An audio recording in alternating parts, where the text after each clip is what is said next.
In 1991, two common men named Max Paradise and Albert Starsky volunteer for the first human hibernation experiment.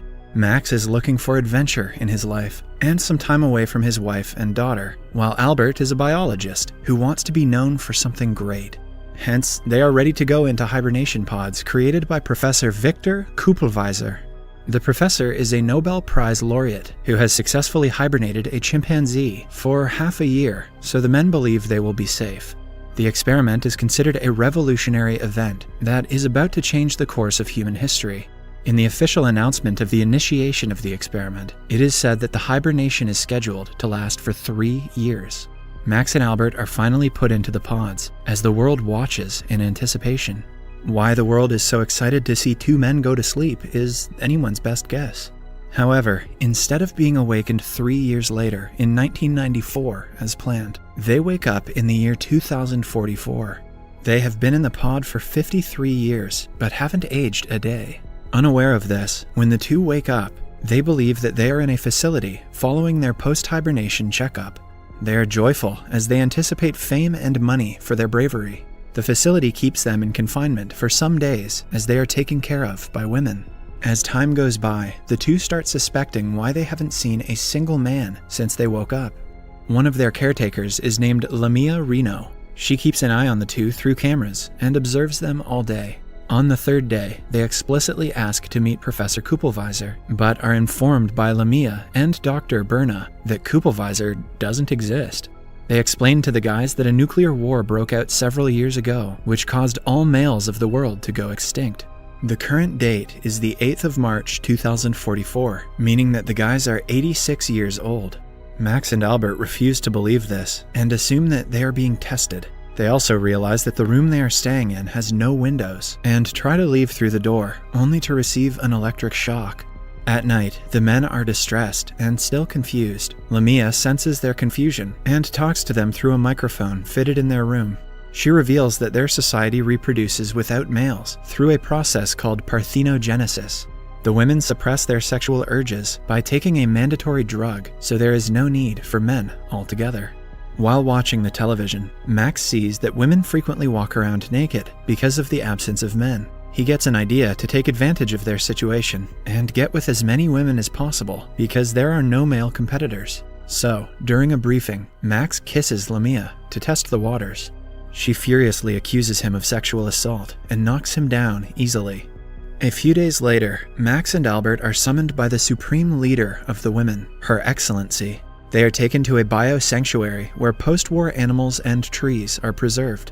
During the meeting, they ask what exactly happened to mankind and how did men go extinct. The women explain that the extinction was men's own fault.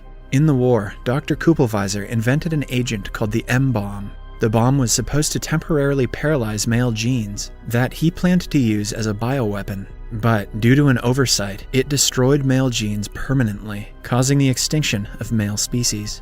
Max offers to serve as reproducers to restore the male population and change the society back to how it was. However, the women do not wish the old order to return because they have been taught that men terrorized and enslaved them back in the day.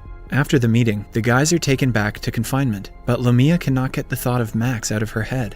The kiss has caused her drug-inhibited passions to resurface. Due to her internal feelings, she goes on a search for the oldest living woman to find out anything she can about the men before the war. She finds 74-year-old Julia and shows her a video of Max and Albert showering. Seeing the guys naked reminds Julia of her fiancé. According to her, the world with both sexes should be restored. Lamia leaves with a new way to look at life after the meeting. Meanwhile, as Max and Albert stay in confinement, they grow distressed. Albert sees wires on their room's floor and devises a plan to escape by damaging the electric power grid. They put their plan into action the next day and easily succeed. While running around, they end up in a room where little girls are being taught how to interact with men, if they were ever to come in contact with them. Soon, the guys are caught and are locked up again. After the commotion, the women are furious, but they still provide Max and Albert a chance to redeem themselves. They want the guys to undergo sex reassignment surgery and turn into women to be accepted by society. When they refuse, the ceiling above the room opens, showing a huge assembly of women who are to determine their fate. The hearing starts, and goes on for a long time, as the assembly blames men for oppression, plus virtually all evil and vices, and praises their new society. They even claim that the greatest scientists, such as Copernicus, Einstein, and Pincus, were, in fact, women. When Max and Albert are taken away, the assembly votes on whether the men should undergo forced naturalization or be liquidated. Lamia thinks she should have a say in the matter because she is the one who dug the hibernation pod and found them. However, voting takes place and naturalization is passed by a margin of only 1 vote. As the discussion is taking place, the men escape again, wandering through the facility and getting lost every few minutes. All the women they encounter have never seen a man before, so they mistake the two for fellow sisters. Max is distracted on the way by naked girls swimming in an aquarium. After that, the men escape down a waste chute, where they discover a group of women singing, dancing, and having fun.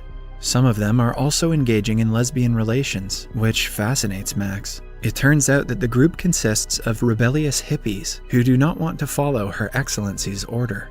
They mistake Max and Albert for government spies. Soon, the police force comes looking for them, and they manage to escape, only to be caught by Lamia once again.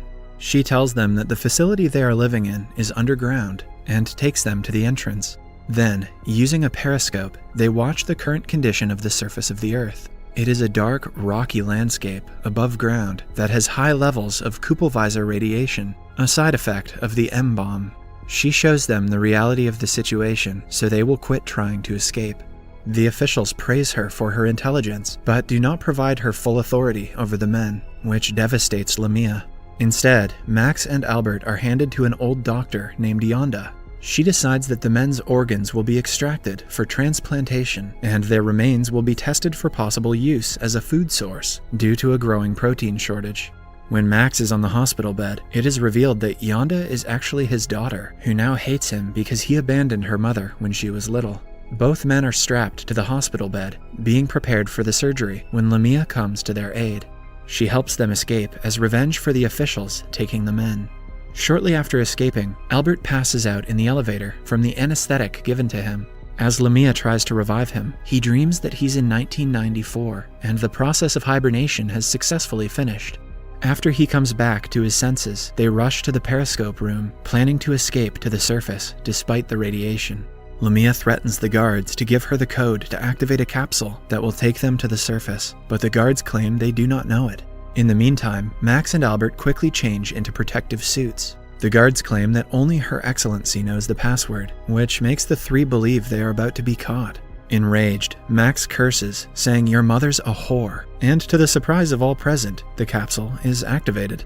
Lamia also changes into another protective suit, and the three finally make it to the surface. While exploring it, Max walks a few steps, and suddenly bumps against something that seems to be an invisible barrier. He takes out a knife and cuts the fabric of the barrier, revealing daylight on the other side. They all go through the hole, and to their utmost surprise, find themselves on a beach. The area that was visible with the periscope was surrounded by a small circular tent-like structure with the barren landscape panorama painted on the inside of the canvas. The three explore their surroundings and eventually reach a forest. The guys are joyful to finally see a sight of their old lives. However, the suits start running out of oxygen. Suddenly, Max shouts with joy and throws away his suit, pointing upwards to a flying stork. According to him, if the bird can breathe, it means they can too. They take their suits off and are whooshed with fresh oxygen. A while later, they come across a fully furnished cozy villa, full of fresh food and modern technology. They are confused about who it belongs to, but do not question the matter further. Instead, the three enjoy a delicious meal in the garden. Meanwhile, back in the facility, Lamia's co-worker named Emma gets in a suit and comes out looking for the three. Since there is only one suit left, the others wish her luck and stay back. She also finds out that the world outside is completely different than what they had thought. Eventually, she finds Lamia, Max, and Albert eating in the garden and points her weapon at them. But she faints due to the lack of oxygen. Albert removes her helmet and performs CPR on her. He carries her inside the villa and starts to remove her suit. She quickly regains consciousness and feels attracted towards Albert. Max, on the other hand, goes with Lamia to a bedroom and explains to her what mating is. At last, both couples have intercourse.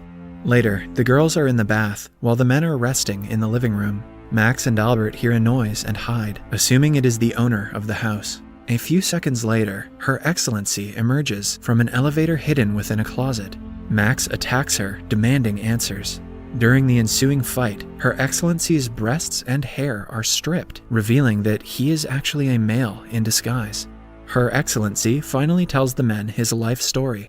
Just after the war, when the League of Women took power, he was 4 years old. The few boys remaining were naturalized into girls, but he was hidden by his mother. He joined the League to seem more feminine, and eventually was elected as Her Excellency. He wanted to keep the women confined inside the facility and rule over them, so he exaggerated the radiation level in order to keep them under control. Max and Albert make a deal with Her Excellency, claiming that they will not reveal his true identity if they are allowed to stay in the home with Lamia and Emma. Her Excellency accepts the offer. In the following scene, Max and Albert are in the family's incubation chamber, disguised as laboratory workers. They add male gametes to incubation flasks in order to restore the male sex. Several months later, when the babies are finally developed, a nurse is horrified to see a male infant. If you enjoyed this video, please don't forget to share it with your loved ones so they can enjoy it too. Your support really means a lot to us. Kindly leave a like, drop a comment and join our growing family by staying connected with us. Yen.